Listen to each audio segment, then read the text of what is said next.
OMG Bianzi at Arjin matagal na palang magkakilala. Arjin at Bianzi parehong rumarampa at sumasali sa pagmo-modeling sa kanilang paaralan.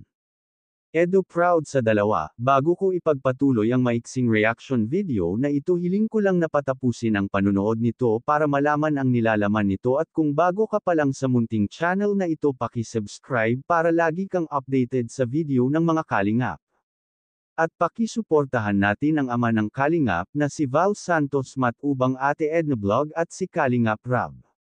Isang mapagpalang araw sa inyong lahat mga kalingap at shoutout nga pala sa patuloy na sumusuporta sa aking YouTube channel lalong-lalo na sa mga viewers natin na walang sawang nanunood at sumusuporta maraming salamat.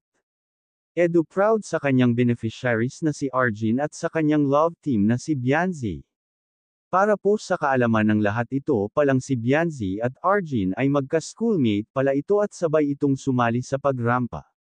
Dahil parehong matangkad at maganda ang dalawang ito ay lumaban ito ng modeling sa kanilang paaralan at sabay silang rumampa ni Arjin.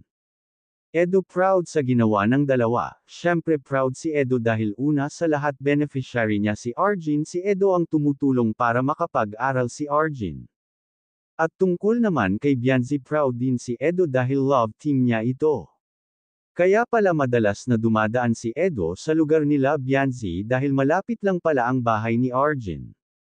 Iyon nga lang medyo bundok ang bahay ni Arjin talagang pag naglakad ka walang bahay na madadaanan puro mga kadamuhan, samantala si Bianzi ay nasa tabi lang ng kalsada at malapit sa dagat, sobrang layo din pala ang pinag-scoutan ni Edo lalo na pagpupunta kay Arjin para maghatid ng grocery at kung ano pang tulong. Hanggang dito na lang ang update ko mga kalingap maraming salamat at God bless sa inyong lahat.